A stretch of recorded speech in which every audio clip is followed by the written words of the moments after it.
I would love to know like what happens mentally when conservatives see an attractive woman, because for some reason they were surprised that Alysa Liu Do you know you have 30 minutes? 30 dresses in a more alternative style. I feel like my main goal for this competition was to mog. Something I've noticed recently is that a lot of like regular everyday people are going through the world and view the world through the lens of like this shareholders mentality where the only thing they care about is the amount of value something can generate. I have the one and only 24 karat gold Labubu. I have a dream. This is Alysa Liu, if you haven't seen Alysa Liu, but Alysa Liu has been everywhere. I don't know how you haven't seen her, right? And in actuality, winning gold at the Olympics, Alysa Liu has been a new public icon of a sort, gaining millions of followers across platforms overnight. Now, Alysa Liu, like, first of all, I gotta say, I need you to really see this because I made a note of this, is the most Gen Z looking individual I've ever seen. Like, she looks like she was like birthed out of a Wojak. And if Alysa Liu somehow sees this, I'm sorry. Like, you'd be one of those, you'd be a cool Wojak. You'd be a cool Wojak that people use as a profile photo. But I got the biography over here. Do you got anything to say about Alysa Liu, Aranok? I'm pretty sure it's Alyssa Liu, but yeah, Liu. Sorry. I think she's a like she knows how to use her media presence really smartly for someone that young, much like you and I have at similar ages. And I think it's really awesome, especially for any young women out there, to see an athletic icon that is one like figure skating has often been about the abuse of young women, like. And she's one of few women that isn't like a teenager that is like starving themselves to be thin and like stuff, you know? And I think that's really, really, really good for young women to be seeing in an athletic role model. Because whether you like it or not, once you're at that level of fame, you're thrust into the position of being a role model. And I think she's handled the amount of social media pressure she's had, the amount of media pressure she's had really, really well. But it really sucks that she's had to. Like, it really does. And I think her excellence speaks for itself in terms of as an artist, because like figure skating is an incredible athletic feat. It is also an incredible artistic feat. And I do think that her being, you were really touching on this, and the idea rose in my mind, but her being this first widespread public spectacle of Gen Z is also a cultural conversation of how we've influenced so much of perception and the internet, right? Like Alysa Liu looks like this because so much people on TikTok have for so long. You know what I mean? So much people on Vine have for so long.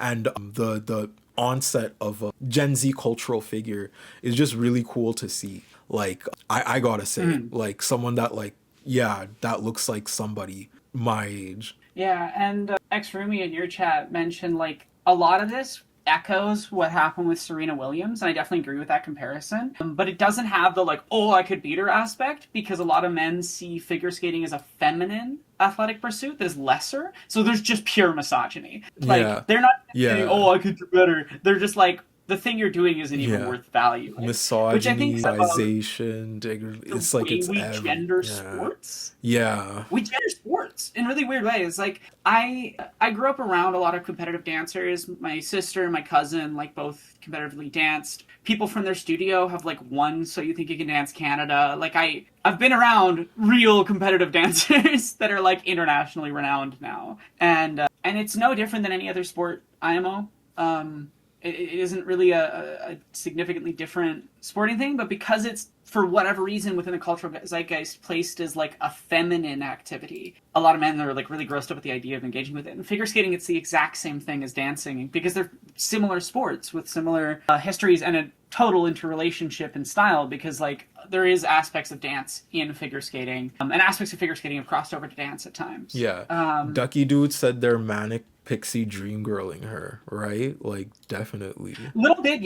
No, I do think they are. I do think the idea of the manic pixie dream girl does just come down to like neurodivergent women that are probably queer. Like I've been treated like that. My partner's been treated like that when they were younger. People will just, if you're a neurodivergent woman with a little bit of an alt style, you'll get the like manic pixie dream girl sort of. Yeah. No, I was on Treat. TikTok for like 3 good years, and they were calling me like the manic pixie dream boy thing, like for 3 good years. Like, it was bad. Like, it's actually, I don't know, TikTok comments are different than YouTube comments. Like, the ways people No, will like, just, like yeah, they're both bad, but they're Yeah. in like wildly weirder, different ways. yeah, yeah, yeah, Like, who says yeah, yeah. And it's the other thing that's always so wild to me about comment sections is just like people not getting that like the person who posts it sees that. If they check their comments, they see it. Like Yeah. it's like rocking up into someone's backyard and just saying the wildest and then being like, why would they block me? And I'm gonna read out a little bit about Alysa Liu before we get into, I guess, a deeper conversation about her spectacle. It says here on the StarsOnIce.com website, in 2019, she became the youngest U.S. figure skating champion in history at age 13. In 2020, she successfully defended her U.S. title with the national scoring record of 23.5.52. The phenom from Richmond, California, became the first American woman to land 3 triple axel jumps at the 2019 U.S. champion. Oh my God, she has accolades. She has like legitimate accolades, and it doesn't even stop there. There's like 5 more paragraphs of what she's won. Like I just want to say like I have a respect for the dedication of athletes to evolve the game in so much different ways. Like how Allen Iverson, I guess, definitively changed the NBA when he invented the like under the legs twice crossover. You know what I mean? Like James Harden started doing it. Now Kyrie's doing it. Steph Curry's doing it. Now every single person. If you're not dribbling like Allen Iverson, you'll get the ball picked from you. You know what I mean? And Alysa Liu is one of these definitive figures. So I want to say first and foremost, like it's amazing to be on that level of Yeah, like as someone who athleticism. professionally trained, like we used to, like, again, I was at the level where I was like just having the national team. I was like 7th in the lightweight men's category when I was a teenager. Like I was good, but I was never that good. Some of my teammates made it Team Canada, but we trained the same program as the national team. So like I do actually know what it is like to train that type of program and the amount of dedication it takes, the amount of work it takes. Like I'm always impressed by good athletes because it does take a lot, and I think people don't really understand what goes into that unless you've lived it. Yeah. Secondly, what I want to go over with Alysa Liu that we talked about a bit earlier in the conversation, the nationalistic fervor in the midst of the Olympics, right? Firstly, I want to say I feel like Russia being banned, but Israel and the UAE being public contenders really makes it hard to say this Olympics wasn't a show of nationalistic fervor towards imperialistic powers. And obviously there have been other spectacles like the Super Bowl that have, and then I guess aspects of community or a marginalized voice like Bad Bunny or Kendrick Lamar coming out in these spectacles. But I want to talk about just how much deeper and deeper we've been plunging into fascism despite the show of art or despite the stars we get, you know what I mean? And I feel like that's our conversation of this, but keep going.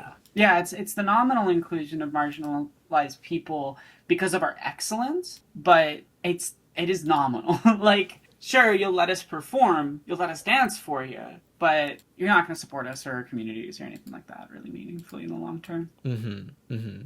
And I have this essay called Our Leaders Are Not Us by the New York Times. There's a lot of words we could say about the New York Times. Oh my God. The New York Times. Why did you give Nick Fuentes an article, bro? Why did you give Nick Fuentes? No, I'm still not over that. It's almost like the New York Times is a white supremacist organization which fundamentally supports genocidal movements and has for over 100 years. Fun fact, they hired Nazis in the 30s, in the 40s. They hired Nick Fuentes. Like that, it's literally you hired. Like they pretend neutrality, but if you go look at their headlines, like honestly, if you want to study passive versus active voice, go look at New York Times headlines. It'll teach you a lot about how passive voice versus active voice framing occurs, because they'll talk about like Iranians getting bombed and they'll present it as this like passive, like Iranians died, and then they'll in the same breath, same day, post an article like Israelis brutally killed. Like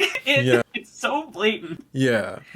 as a framing, or like everything they've ever reported on about trans people, because like there's been studies on how biased their reporting on trans people is that show they like 60% of their articles never quote a single trans person or like actual experts. And they frequently cite like far right publications with little to no like, I don't know what to call it, standing value, like just like far right comical things. And the thing is that the New York Times coverage on trans people has been consistently cited in laws harming us. And that doesn't just go for that. I'm sure it would be a huge undertaking, but I'm sure someone could go through and find like every time's New York Times articles have been cited for some form of legislation that harms a marginalized group, because it's been a consistent theme. Yeah. But Ducky said that they're loving the top Aeronaut, but I'm about to start reading this article, and I just want your opinions on it as we go through it. Before leaving for the airport to catch my flight to Milan, I bought one full-sized American flag, 4 8x12-inch flags. Oh my god. The one thing about Americans is like the flag. They're like, I need 5. The flag. Like, why the flag is like this little... No, but there's so much... That just goes to show the power of nationalistic fervor and sentiment. Because the flag is literally this little piece of cloth. And you need it draped on everything. Like, the aesthetic, the patterns, is that what solidifies the idea of community, commonality, and life for you? Like, I don't know. There's definitely Canadians that do the same thing, though, to be fair. No, definitely. Canada, everyone's identifies. No, I promise you, in the midst of anything I have, probably a Palestinian and a Southern Sudanese flag, like nothing else. Yeah. I only salute 2 flags, and it's the trans flag and the lesbian flag that are up. Okay, but this guy David Litt keeps going and says, then, because of Minneapolis, because U.S. officials had to change the name of its athlete hangout from Ice House to Winter House, because of the Dunroe Doctrine, and because many Americans, including some Olympians, are struggling with what it means to represent and root for their country right now, I wondered how comfortable I should be about waving them.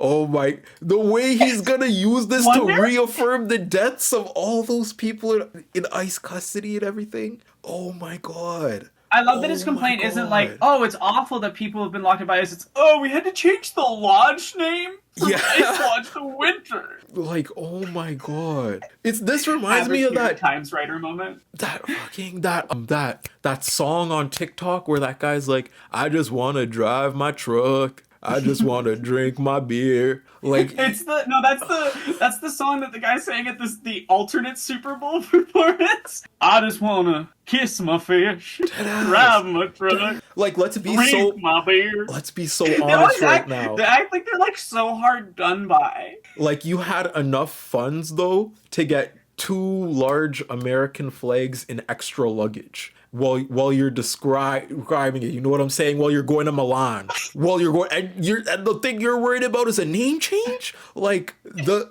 way some New York writers are so materially disconnected from people. Like how much more disconnected can you be from a material reality? Like, do you understand what is?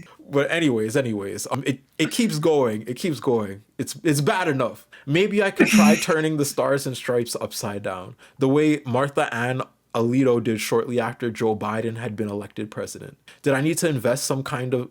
Not him referencing upside down American flag, and his only basis for someone doing that is a conservative. Joe Biden.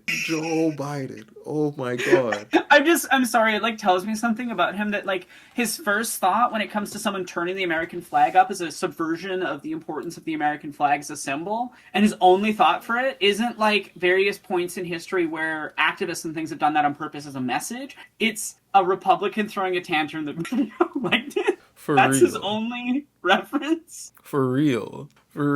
Like, and the fact that it doesn't end there. Did I need to invent some kind of semaphore to convey support for Team USA combined with opposition to annexing Greenland or Canada? I needn't have worried. Even though we were in the stands to watch a zero-sum competition among nations, I can't imagine a stronger rebuke of nationalism than the one that was delivered by fans at this year's Winter Games. I don't mean to suggest that sports will bring the world together, and certainly not the Olympics. The 2018, I am gonna pronounce this really badly, Pyeongchang Games brought North and South Korea no closer to reconciliation. The 2022 Beijing Games very likely delayed Vladimir Putin's invasion of Ukraine by less than 1 week. Instead, I don't even know how I'm gonna get through all this. Like, this is some of the most detached journalistic work I've ever seen. You know what I mean? Like, I don't understand how you get paid to write this. Like, the greatest rebuke of nationalism is an event mostly designed for nationalism is a take. Right? But anyways, I'm gonna skip a little bit more into it. If the old geopolitical order is not coming back, as Prime Minister Mark Carney of Canada warned recently, the global cultural order that rose alongside it isn't going anywhere. On Thursday night, the loudest cheers I heard were for Alysa Liu's powerful, mesmerizing, joyous, life-affirming, gold-winning, medal-free skate. But before that, the audience got nearly as loud for the Swiss skater Kimi Rapond, who finished second to last. Rapond had just fallen for a second time. Her chances to set a season's personal best score, let alone to win a medal, had vanished. Yet, judging by the crowd's reaction as she got back to her feet and resumed skating, you would have thought she was the champion of the world. There are at least a dozen nationalities represented around us in the stands that night. Yet something that tied us together, other than a desire to see our own athletes win, of course, was the shared belief that in difficult times there's nothing more impressive, nothing more Olympian than figuring out a way to muddle through. I just want to say this ending to the article, I don't like how he wrapped it up by saying this show of nationalistic identity, specifically with this country that the West specifically, tends to and curates and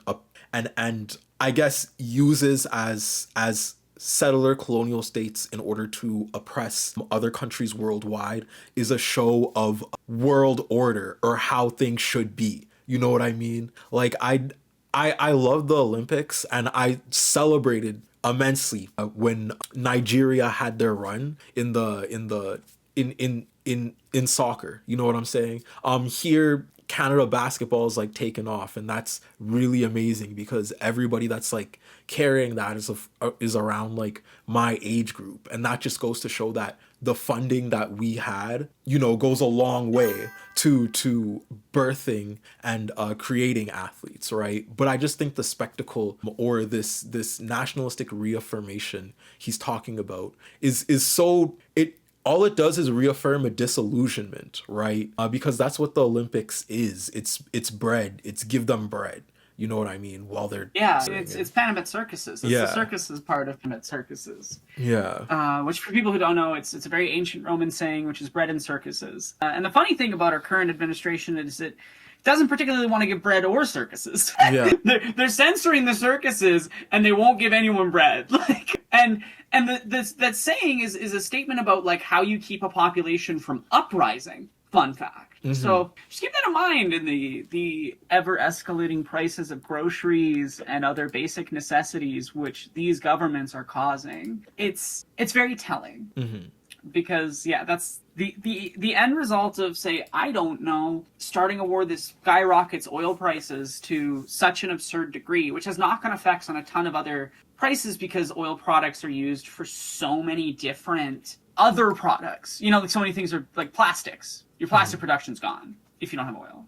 Like the economic effects knock on. And I think it's interesting, like Trump wanted the American Olympic performance to be this big nationalistic thing. And this writer is just kind of glossing over that, not really engaging with it, not really talking about meaningfully about what happened at the Olympics this year, or who was banned, or why, or how these structures exist and function. He's just like, man, I feel kind of bad that my country does awful things. Yeah. And maybe it'll make me embarrassed to fly my flag. Yeah. Yeah, but again... I'm so sorry for almost messing up a sexual No, but again, on the last point of specifically Alysa Liu is how people are weaponizing her too, like how this person weaponized Alysa He's trying to use her success to launder America. Yeah, exactly. And that's not on Alysa Liu. Like, that's not on any of the athletes. As several American Olympic athletes have stated, don't agree with the things happening in my country, I'm here to do sports. You know what I mean? Like, I'm an athlete. Me performing doesn't mean that I'm standing up for all the awful things. I saw several say that, like, me being here is representative of communities like those in Minneapolis that have been combating ICE. Like, there's been a lot of frustration from conservatives that the athletes aren't performing the role they want them to in that nationalistic messaging. But even then, even when those athletes, I think, have better politics, have clearly stated what their views are and things, their success is still trying to be laundered, like by this New York Times writer, towards the nationalistic project of America.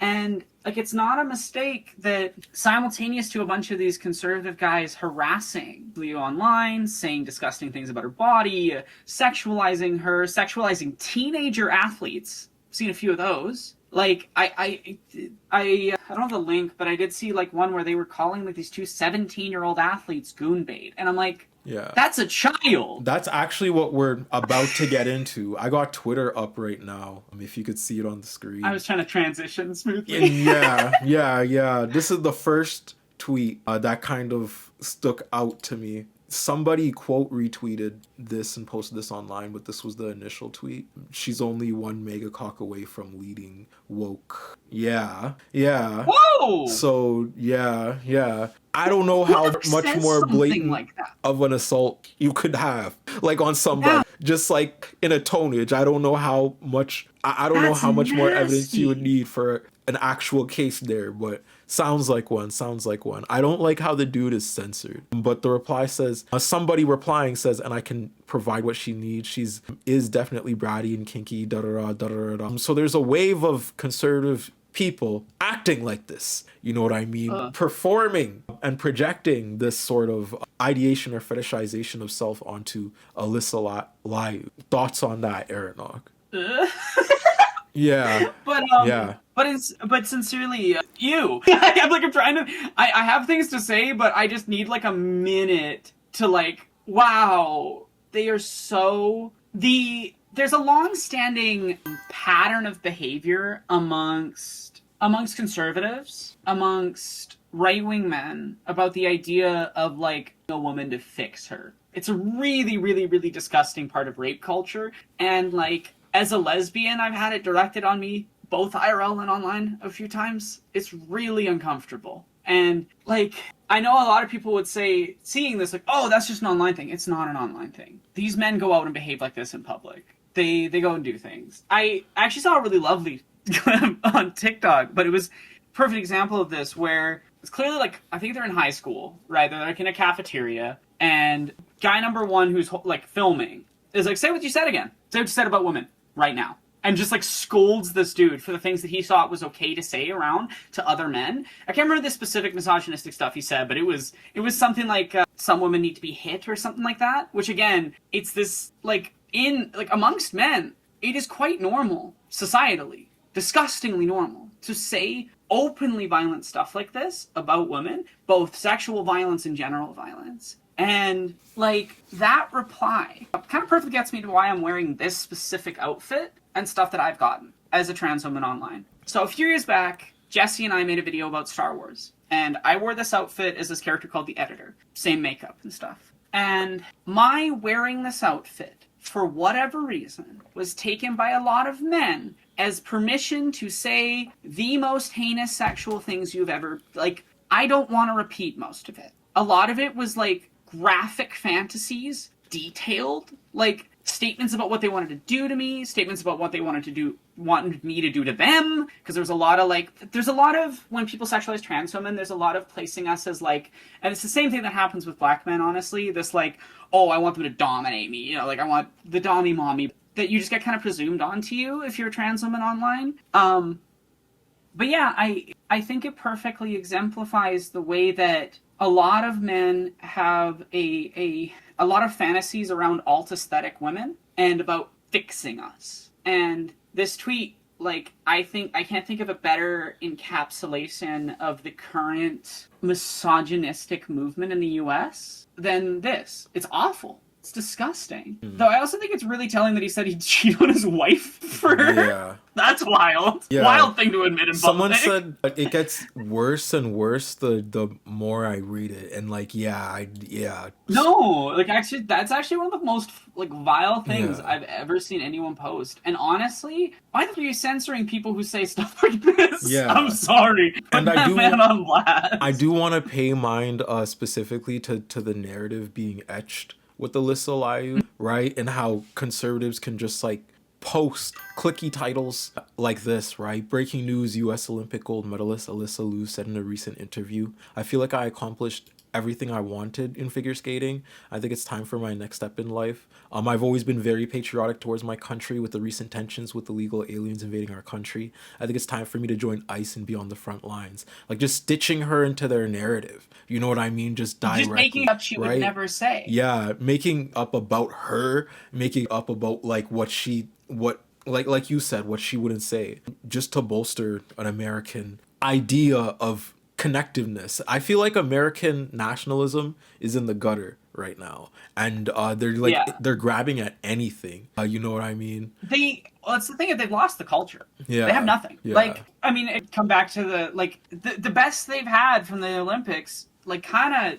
didn't work out for them the way they wanted, which was Trump's call with the hockey team, where they said a bunch of horrifically misogynistic. And if you know anything about hockey culture, I hate it to break it to you, heated rivalry is a fanfic. Hockey culture at this level is extremely misogynistic. A lot of people in the US don't know about this, but there was a huge scandal here in Canada because a group of very, very famous, very famous hockey players sexually assaulted a woman as a group, and they all covered for each other. And horrifically, somehow they weren't charged despite clear evidence, but that's often what happens in SA trials, is that the women get dragged through the mud in public, they get dragged through the mud in the media, they get dragged through the mud by all these people's fans, and none of them experience any consequences. And it's awful. Yeah.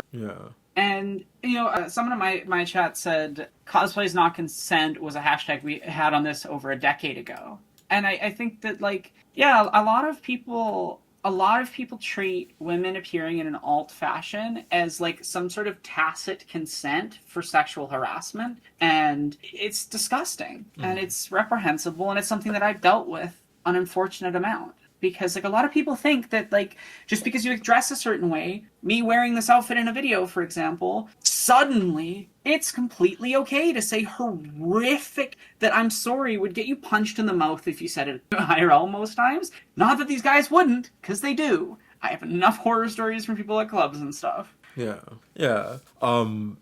But getting past that, I want to look at the actual figure of Alysa Liu. By the way, in the TikTok discourse, more so, this first one is the Rolling Stones, is a Rolling Stones interview with Alysa Liu. I'm talking about familial trauma and whatnot. But I've just been telling you about Alysa Liu, so I kind of wanted a more, I guess, personal video from Alysa Liu than what I've been presenting, because honestly, I don't know if Alysa Liu is even, I guess, aware of her impact or whatnot. You know what I mean? Like, she's very young. She's just stepping into this. I feel like you kind of had to hear young people out that are being instilled for these reasons. You know what I mean? And linked in weird ways. So yeah, I'm going to click play here. Dad, like when you came back, did he want to get... I didn't have to fire him. He was never there. Okay. So he was not on the team, so it was fine.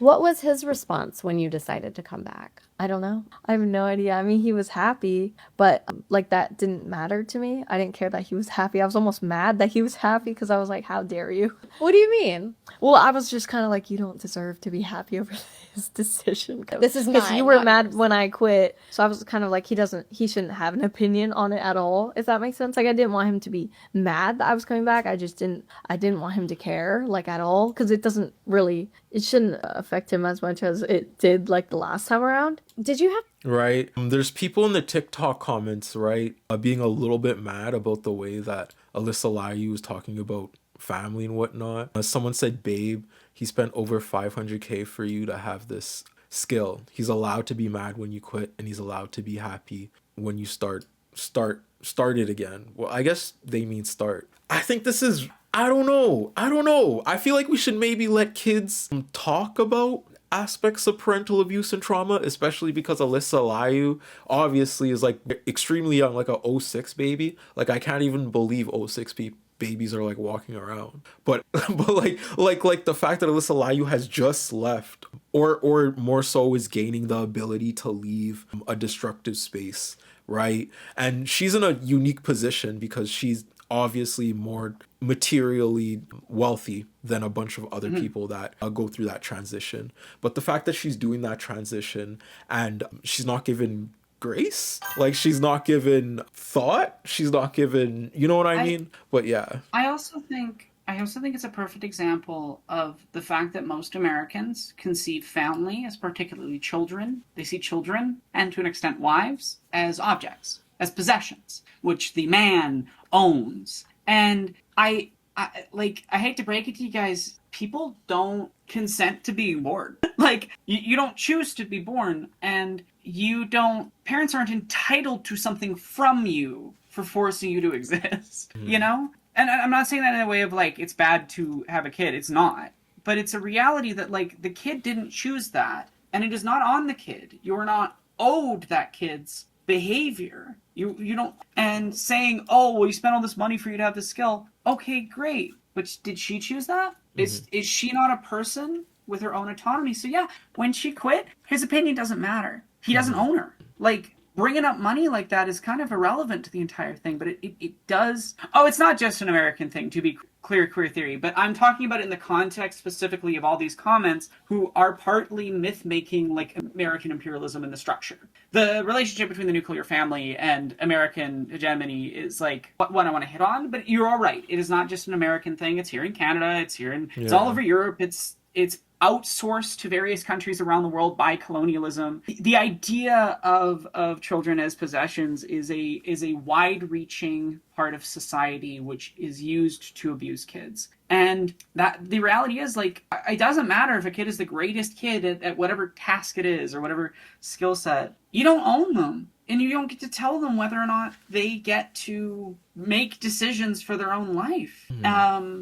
And it goes to show that children are the most oppressed class. Not gonna lie, there was this. And it compounds every other marginalization you have. Yeah, right. It's the basis for socializing. I guess socializing inferences of family dynamics, culture, language, racism, taught bigotries. All this happen like as you are a child, right? And I find it very weird that this sort of village of North American identity is ran by such vitriolic undertones of I guess misogyny, and I had a point but then I lost it. Yeah. No. Yeah. I like there's also an aspect of heteronormativity in this and that nuclear family structure. I mean, I don't think that there's a distant relationship between, oh, well, your dad paid for this and he owns you and he gets to have an opinion about whether or not you continue being an athlete and stuff, right? That comment isn't completely divorced from the one we just saw before of the guy who was like, oh, she just needs to be fixed. Yeah, exactly. Exactly. It's like all of that is about the idea of her belonging to the men around, right? And I think men get very uncomfortable with women who are successful or skilled or capable because it challenges the idea that they need the men in their life. And part of why people, I think, are getting so upset with her, right, is that they're like, well, no, she needs to have that presence in her life. Why? Why does she need to have that? She doesn't. And, like, I see this reaction, like, I don't think this is a reaction unique to this situation. It's the same reaction you see anytime queer people cut off parents. You're like, how about it gets with your parents? You can't ever cut them out. And I'm like, actually, yes. If someone repeatedly crosses all of your boundaries, completely disrespects you as an individual and as a person, disrespects your autonomy, disrespects your ability to make decisions for your life or exist, then you don't owe keeping them in your life if they're going to continue mistreating you. And a lot of people do treat it like, I don't know, like they're a whiny kid and not an adult person making a decision about the relationship they have with their adult parent who does not respect their boundaries and does not respect them as a person. Gen Z athletes. There's also a couple other TikToks I want to run through. This one about Alysa Liu and Gen Z athletes. Gen Z athletes are actively destroying the sports world as we know it. And I love it. I'm eating it up. Alysa Liu literally doesn't look like a figure skater. And that is her superpower. There are so many societal norms and unwritten rules that are placed on athletes that make absolutely no sense, specifically in figure skating, where they're expected to be like a beautiful swan. And what is a swan, right? White, graceful, seemingly the picture of perfection, untouched. Figure skaters are expected to be stick thin and perfect and pretty princesses. But does that actually matter to like the skill and discipline of skating? In a sport where you're expected to be a swan, Alysa Liu literally said that she wants... There's this skater that I'm remembering hit like a double axel flip and then got eliminated from the Olympics because they were a black figure skater, and then a mask hit it in the Olympics this year and they got applauded for it, and they were white and cis. And I gotta say, if y'all, because my audience is black as hell, y'all probably know who I'm talking about, but I'm gonna click play. I'm gonna read the comments for somebody to answer that for me. To be a tree, which is why she has these stripes in her hair to acknowledge the years that are passing by, kind of like a tree trunk, you know, the different rings. She's got this smiley piercing that makes me feel like an old head that lives under a rock, because I had never seen one of these before I saw it on her. She pierced her frenulum, which is that little piece of skin in between your lips and your gums, and she did it herself with her sister, a piercing needle, and vibes, and said it didn't hurt at all. She wore a gold dress to perform at the Olympics, okay? And according to figure skating TikTok, that's supposed to be bad luck. She's just got a unique style that is so Gen Z and almost like emo girly, and that's just not what we're used to seeing in figure skating. And one could argue the most Gen Z thing about her is the fact that she sets boundaries in a sport where that's like seemingly not allowed. She said that she used to skate every single day when she was 13 or 14 years old, and when she came back to skating after retiring, she... Someone in the comments said Surya Bondley. Yeah, okay. Thank you so much. Thank you so much. Look, I'm going to have creative control. I want it to be collaborative, what my programs look like, what music I'm using, what I'm wearing. And my favorite of all, and no one's going to starve me. Because sacrificing your physical health to starve to look skinny so that the judges like your skating more, does that not impact your performance? And she, along with a lot of other Gen Z athletes, are living proof that you don't have to sacrifice your mental and physical well-being to win. Thanks for Because following. not only did she challenge like every stereotype that skaters are supposed to uphold, she won a gold medal, and no one's done it in the USA in 24 years. So clearly what y'all were doing before wasn't working. Gen Z athletes are actively destroying the sports world as we know it. Yeah. And I love it. I think it's also really worth noting specifically the weight aspect and the way that is almost exclusively placed, not exclusively, but almost exclusively placed onto women's athletes in these sports. As I said, I grew up around a lot of competitive dance stuff, and there were, especially in the 2000s, judges that would like mark in part on that. On kids, by the way. Not talking about adults, I'm talking about kids. And like, nah. I'm not going to share personal stories about people I know, because I don't have the correct. But I'm just I'll saying, just say, I've seen I knew dancers who were heavier set, including some that had like an actual disorder that like affected their weight and they had to get surgery and stuff, right? And they would get pushed back or treated worse at a lot of studios. It's a pattern. Like I guarantee, go to a dance competition in your city and you'll probably see like a lot of bigger dancers will be pushed to the back, or there will be no bigger dancers there at all. And this is specifically an aspect of like white dance spaces, because a lot of hip hop does not care. Like it's very much an aspect, and the same goes for figure skating. Figure skating has been brutal with the expectations it has on women's bodies. And that's often why the athletes have been so young, because if you go through your regular puberty and you go into your 20s, you're going to gain a little bit of weight. That's healthy. Yeah. That's normal. Yeah. And I mean, that's what they sell the athletes to. It's what they sell people on too, thing. right? They sell you the image of the grandeur. They sell you the image of these athletes being so rich and whatnot to keep you in the panopticon that surveils athletes, right? At the same way it's surveilling you, because I also have kind of stories about how sports are racialized, because like she said, it's nice seeing someone that isn't white getting the W. I'm so sorry for people that are offended, but I'm sorry. I'm sorry. To be honest, it's actually really nice. Like, it's really nice to see someone be pedestaled that is diverse. And I think statistically, or even there's studies of black people in media and how kind of the aspect of spectacle when it comes to stereotyping, like literally mentally degrades you. You know what I mean? And I gotta say, in the conversation of sports, specifically football, like you said, people come up so young to children. Like I had sports, like teachers like stop me when I walked into my grade 6 orientation and be like, you play basketball? You know what I mean? And I was like, I'm 11. Like, I want to go see the electrical grid. I want to go, you know, like, yeah, like immediately basketball. Granted, I loved basketball at the time, and I have a very complicated relationship really about your with love basketball. Of the sport. It's about the way you got treated. Exactly. Like, it's the perceptual view of seeing this little black kid and thinking, basketball. I'm going to make this kid a basketball player because this kid will potentially be this, and this. It's the idea projected onto me. And that's the same sort of thing I'm seeing with Alysa Liu, you know what I mean? In a sense of sexualization, aspect of Asian fetishization, mostly. And that's a huge element of it. The like Orientalism and the hypersexualization of Asian women has been like a long-standing part of conservative culture. There's a lot of conservative men that, really,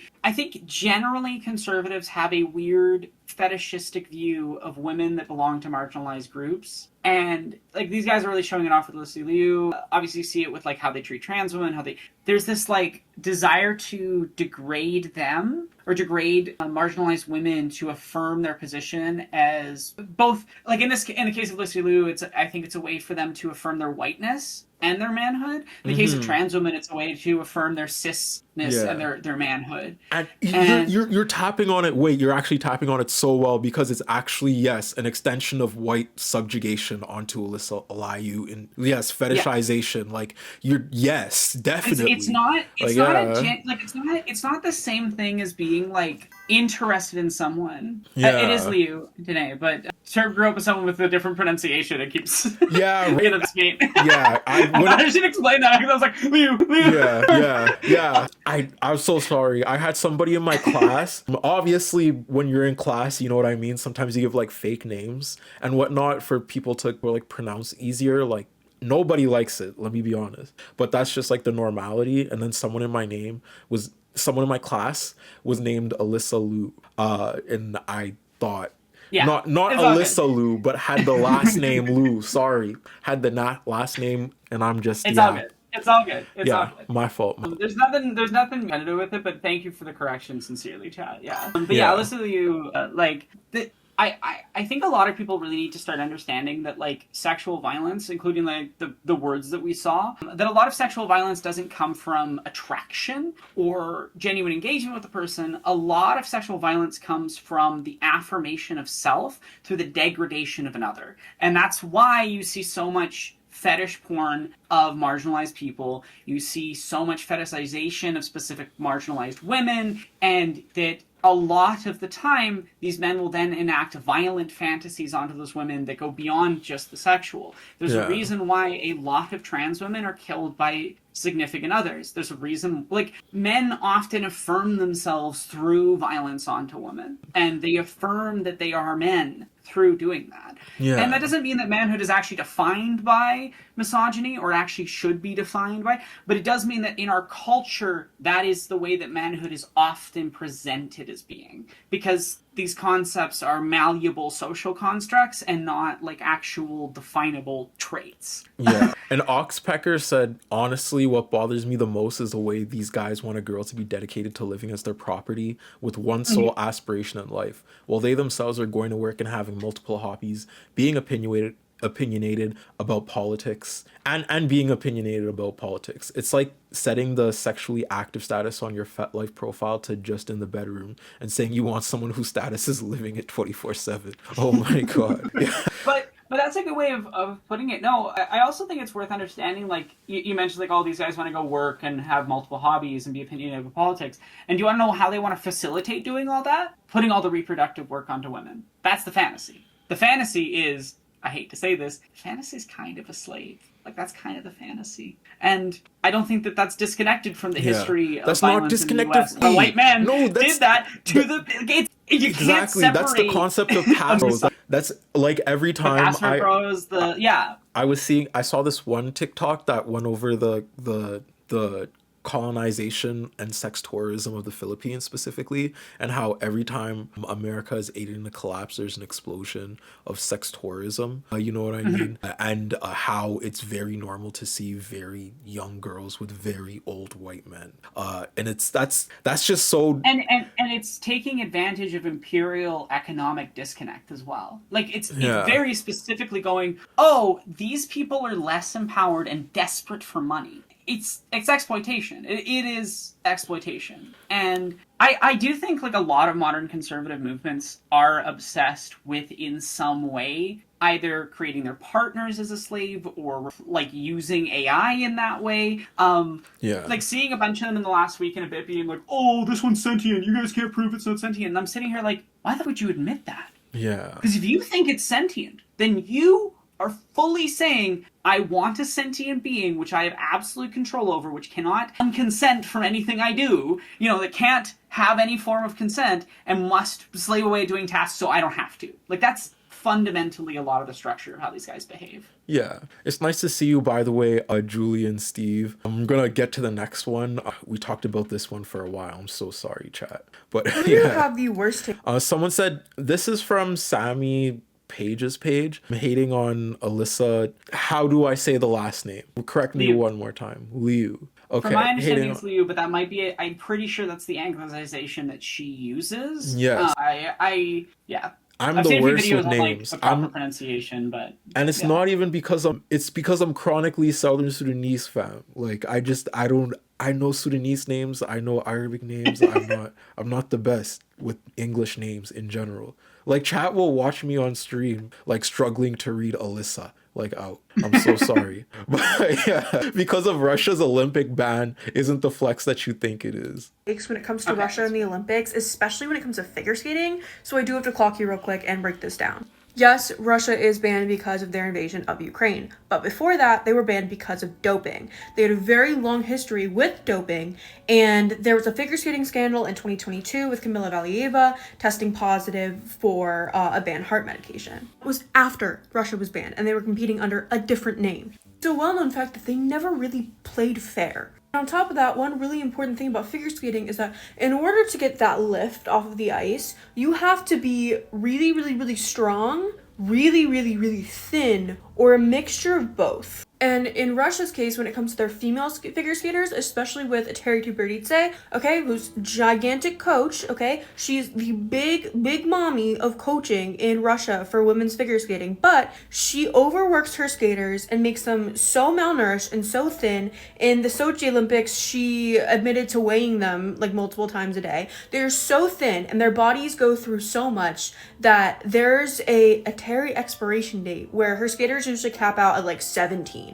Because their bodies are... That is actually so concurrent with each sport, right? Like, each sport has a scheduled prime for the projected cultivation of children, right? In the NBA, it's like 18. That's when we start to stop weighing your potential, see how good you actually are, and how long you will last in a longevity. You know what I mean? In football, it's a little bit lesser because of CTE. In different sports, it's like different things, right? And sorry, you look like you got something you want to say, Aaron? No, I mean, I can definitely talk to, like, I come from some unique sports. I coached in soccer and I coached in rowing. I've coached rowers that are in their 70s. Competitive rowers in their 70s. And part of that's the unique nature of rowing. We can directly measure the exact handicap that occurs from age on your speed. So if the same athlete trains the exact same amount their entire life, they will decrease in speed at a trackable rate. Very, very trackable.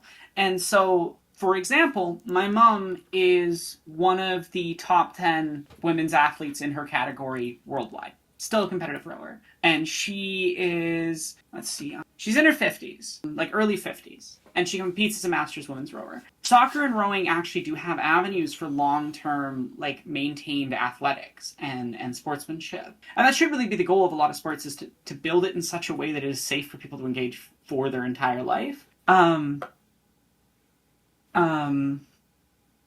So yeah, I've coached athletes of every age, across all ages, and there are these sports that like really are designed to break and then abandon athletes at a certain age, right? Like football is particularly nasty. Hockey doesn't get enough talked about it with its relationship to CTE.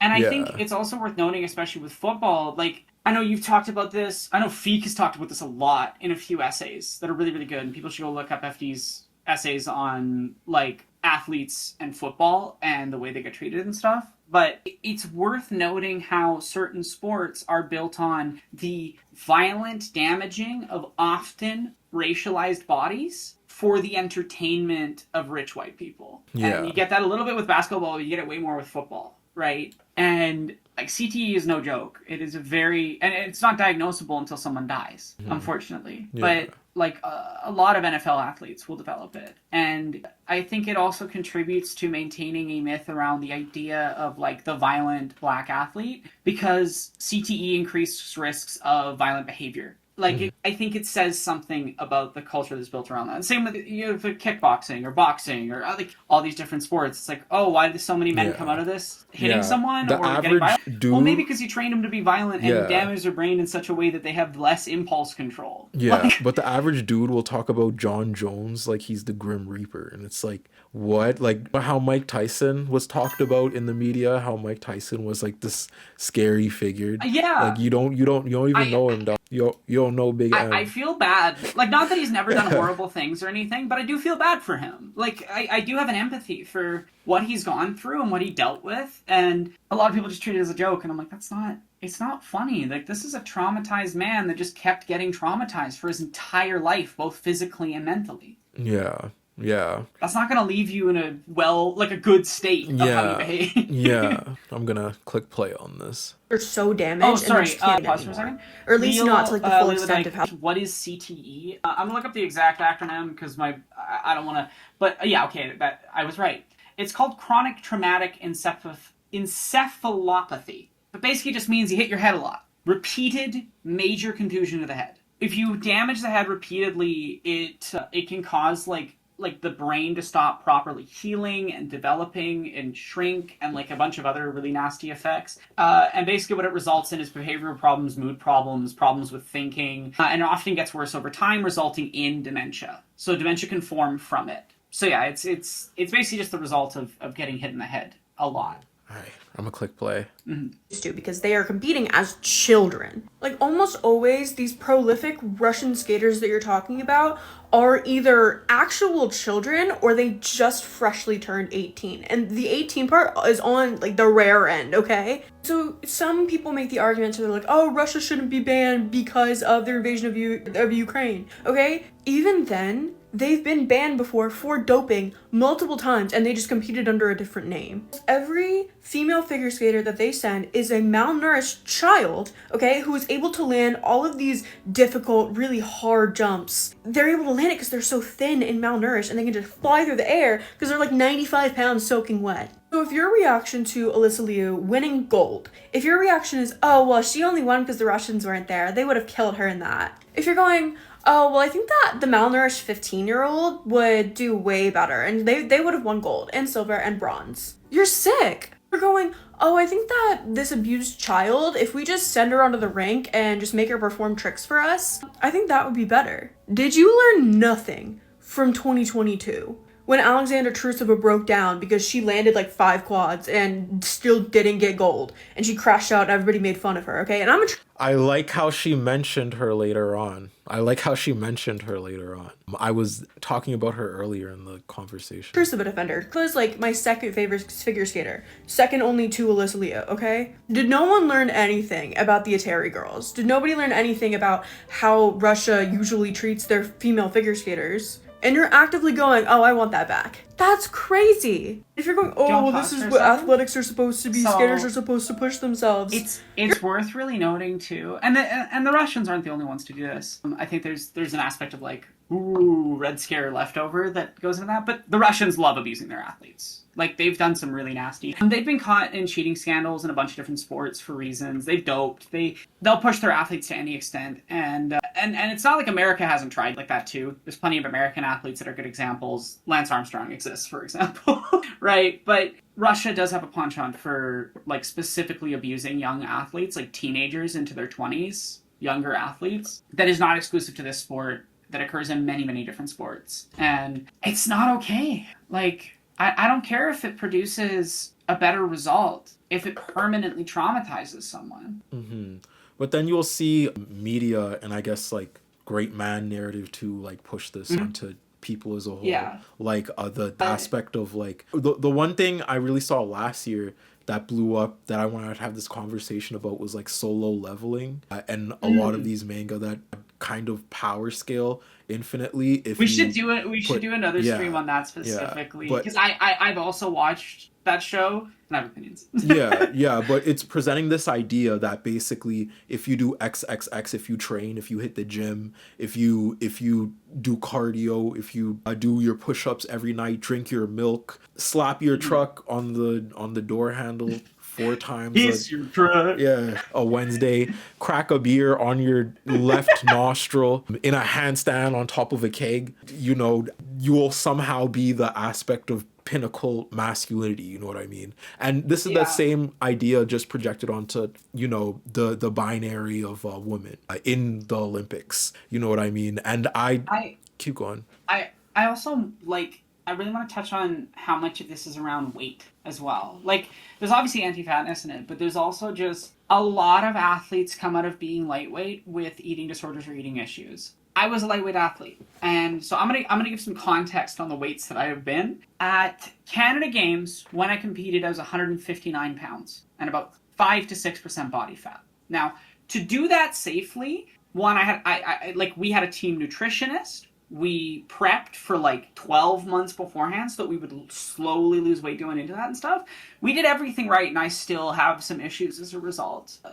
And one of the most healing things for me in my 20s has been, especially because of HRT, like, I've always struggled to gain weight. I've always struggled to maintain weight, mostly because of my chronic illness. It affects my ability to digest anything. Basically, my immune system kills my own digestive bacteria and causes a bunch of other issues. And so, like, I don't produce melatonin correctly. I have to take supplements to have melatonin in my system.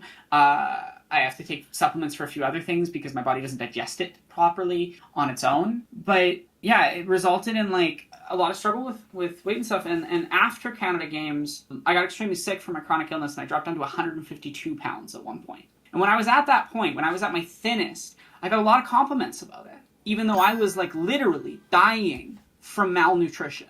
Like, the worshipping of that, especially amongst athletes, is like so dangerous and so violent on your body, and it has long-term effects on your health as well. Like, dangerous under-eating and underweight can like actually cause long-term struggles. My mom was a lightweight woman, however, in the 80s, and that she was put through is frankly abusive. She would be forced to like do runs with plastic bags on to like lose weight to compete, like things like that, like just really brutal, awful things that they put women especially through to hit weight categories. And I've been lucky that like both HRT and a few other things and building a healthy relationship with my body has helped me like gain weight. The heaviest I've ever been and the healthiest because of it. And it is really like a huge problem for a lot of athletes. That we have these weight expectations on them. Like it's very violent, it's very abusive. When you look at any school that's dominated in your high schools or middle schools, specifically volleyball, basketball too, it's the same thing I kind of experienced reflected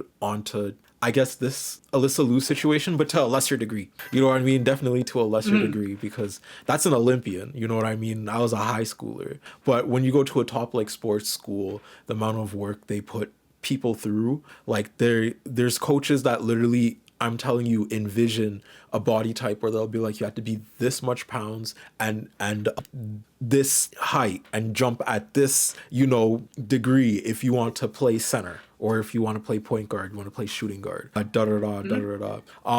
And then on top of that, when you get in after this standard of testing, you know what I mean? They make you work even more in the weight rooms. They throw you on 3 different side teams because they're like, oh, you'll need more practice. They give you personal trainers. They make you wake up and eat certain things, meal prepping you as a kid, telling you you should eat certain amounts of calories. You know what I mean? There's so much of a weird culture behind sports that includes body shaming in very, very weird ways, like weird ways. Yeah. And we don't talk about it in terms saying, of like sports are inherently bad. It's saying the culture needs to evolve and it is reflecting the broader culture. Because sports is just a microcosm. It really is. Like all the forcefulness around bodies in sports is part of messaging to general people. And I also think like it's worth noting what type of people helped model these expectations for bodies. Because they're people like Epstein. And that's not me like exaggerating. I mean, like Epstein was best buds with one of the guys that ran most of the fashion industry for teenagers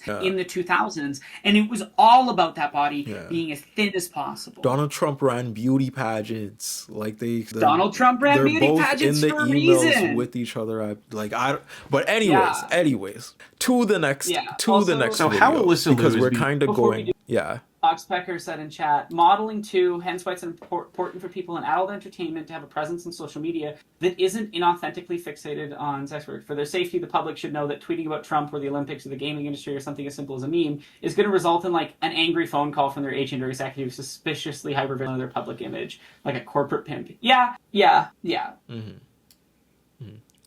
All right, press and play. Treated on the internet by creepy conservative men reveals kind of the most basic truth of MAGA ideology and conservative ideology in the United States. This is because the conservative mentality in the United States is that they should be allowed to have social access to anyone they want, regardless of how they themselves are acting. So what's happening with Alysa Liu on Twitter right now is that conservative men know that they are attracted to her. I suspect it has to do with the fact that they're mistaking her piercing for braces, and conservative men tend to have an unnatural attraction to underage women. It's a well-established and very creepy pattern of conservative men being attracted to braces in certain adult media. I don't know his accent, the way certain white people say women. Like, I don't know. I don't know where I don't know if that's Swedish. But yeah, it's fun. Not going to talk about it more than that. They're being forced to reconcile the fact that they are attracted to her with the knowledge that she would never be attracted to any of them because she is vocally a supporter of queer communities, if not queer herself, I believe, and she is on the left. So what you're seeing is conservative men on social media, especially Twitter, making all these deeply dehumanizing and creepy comments about her and how, oh, she just needs to have the wokeism out of her. That would fix her. That'd bring her over to our side. As that it reveals a basic truth about MAGA and American conservatism. The specific mentality of conservatism that formed MAGA is such that you should be allowed to say whatever the hell you want, offend anyone you want, and verbally attack anyone you want. And if anyone responds to you in a way that presents social consequences for your words, well, that's just unfair. You should be allowed to have social access to people no matter what you say. And that's really how this whole MAGA thing got going in the first place. All the racists and homophobes and sexists on the conservative side realized that they were going to be completely excluded from society at large if things kept progressing. And that scared them more than the idea of changing themselves to be a better person did. These are people who would rather claim that... I also want to talk about how basically deep-knit those communities or ideations, relations of masculinity are, or like the act of masculinity is so pervasive and such a real force towards this current push of white nationalism. You know what I mean? It's the ways men interact with each other separate from ideas of commonality that should happen. You know what I mean? Sorry. Give me like 3 seconds. No, it's not good. I'm thinking of a story. Like, I don't want to talk about it directly, but because some people probably have watched like my channel and whatnot, but there's been like circles of men I've been a part of too, and that I've seen in my everyday life, you know, just being like biologically put in that box and whatnot by a society that works in binaries. You know what I mean? So I've definitely seen like the evils of the locker rooms, like the evils of conversations. I've seen people, like men, just straight up just start ranking women from Asian to black. You know what I mean? Just like in front of me. Yeah, And I'm like, not surprised what's by going that, on? but- Like I've seen men like grope each other in like the weirdest ways and being like, oh, we're gonna team up and grope this dude. You know what I mean? Or like share nudes in the locker room. That was so damn common. Like the seniors literally groomed the grade 10s to do that. You know what I mean? Like the grade 12 boys grooming the grade 10 boys to partake in those actions. Like this is the culture of masculinity we don't talk about enough is so corrosive. You know what I mean? And continues. It continues. It can, but yeah, sorry. It's also like, again, you hit on this thing of like them being sexually attracted but frustrated that, like, again, I just come back to this thing, it's really about power and control, right? And they don't like that women can reject them. They want to go back to a world where they got to control women, where they got to have that, because they feel intensely entitled and are constantly hyping each other's entitlement up.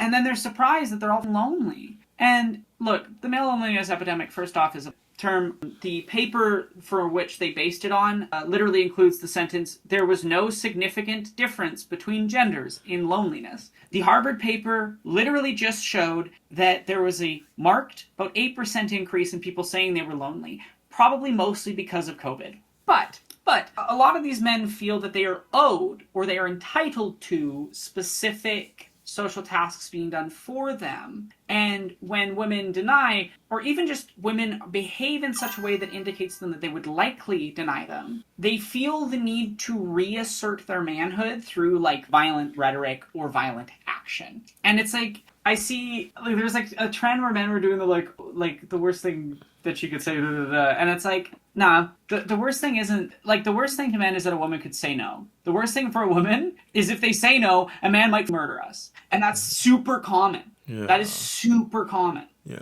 And Audra said, meanwhile, I'm lusting over Scorpion from MK, which is to say it's interesting watching men not understand how women and femmes are attracted to, like, the ghost from Fallout, for instance. The ghoul from Fallout. Oh my god. Oh, is he? I got through season 1 of Fallout. He was. You gotta watch season 2. He was the character that was running around with the big-eyed girl, right? Like. Yeah. Y'all want him? Everyone's into the ghoul. What? You don't know that? No way. Yeah, the internet loves the ghoul. No way. This is the first time hearing of this. Y'all, no, because I feel like I'm into some pretty weird figures. Noseless, Noseless Walton Goggins as a cowboy is what a lot of women consider really hot, and it comes down to like the performance and the character and everything. But I think men look maxing.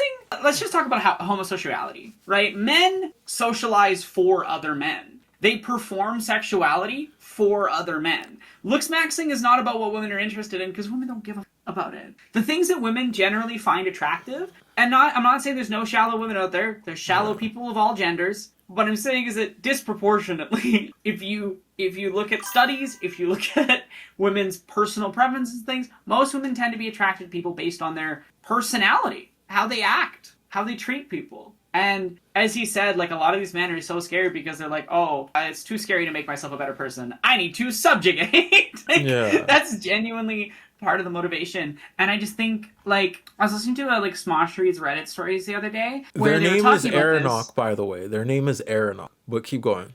Someone just wanted your tag, so I just no worries. ARANOCK, any platform. Yeah. But I was watching a Smosh Read story, and Shane was talking just about like how bad like all of his women's friends like dating experiences are right now, and how much of them are like, the bar is so in hell that like the minimum is just like be nice, and most men cannot cross the bar of like be slightly nice, you know. Mm-hmm. And like I also think it's interesting, like, coming back to that misframing of the loneliness epidemic that I was talking about, where, like, again, the paper showed that there's just a higher loneliness amongst people in general. There was no difference in between genders, I believe is the exact quote from the paper. But the whole framing of the male loneliness epidemic is that it is a problem with women that men are lonely. Mm-hmm. Should go make friends with each other. But no, like it's women's fault that men are bad at socializing with them. Like I don't know, it's an interesting element that I've noticed about like a lot of these discourses, which just comes down to the end of the day, like men feel entitled to women's attention, so they don't do any of the things that would result in them getting attention. Yeah. And I don't just mean like sexual attention, I mean any form of attention, friendship, kinship. Back in my day, you could go to the university with a latte and 5 people would approach you. Like, and I don't know, like this is not hard. Like, just go, outside is a really big place. I'm not gonna lie. How much third spaces there are. Like, there's so much people out there. Like, yeah, like no, like this is actual genuine advice because a lot of people way too much inside and in their own bubbles. Like, find a group of like maybe roller skaters. Just go for the experience, see who you meet, see who you become friends with, see who their friends introduce you to. You know what I mean? Be open to it. Like do basketball, do soccer, do some, paint nails with people, knit. Damn, like knit. What happened to people sitting around knitting? Like, come on, like but anyways, I'm gonna click play on this to keep it going. You are being brainwashed into not being their friend anymore because you called them out for being a racist, then consider the fact that they said something racist and that might be a behavior they need to change. We've seen this for years. The number of times a conventionally attractive woman has come out on the internet as lesbian and men have come out in droves to tell her, oh, no, you just haven't had the proper kind of dicking yet, is disgusting. And again, it's because hardline American conservatives cannot understand that their own actions and their own personalities might be so repulsive to people that it prevents them from having any social access to them. Hardline American conservatives are a party of people who do not believe that there should be any consequences for their actions, but they should be allowed to impose consequences on everyone else. And that is why they react this way to any social situation or pretext which they understand to be barring them from access to people they want access to. It's obnoxious, it's irrational, but most of all, it's just pathetic and pitiable. And I feel really sorry for Alysa Liu for how she is being treated by all these deeply inferior men right now. So how Alysa Liu is being treated on the internet by creepy men. I also think it's interesting that these like incel dinguses are like obviously an Olympian. Like, not to say that I think whether or not people should date is based on like their accomplishments or anything like that. It's more just very funny to me that they talk so much about status and they talk about like low status women and high status. And I'm like, what are you doing in your life that remotely lives up to the standards you're setting for women? Because I don't think those are good standards. I don't think that like I think who you should date should be based on like compatibility of dynamics, like the actual relationship you form with them, the ability to chat with them, the ability to spend your time together, the ability to care about each other, the ability to support each other, the ability to work together in tough or stressful situations and know that that person, like, the ability to communicate. But from their standpoint, it is wild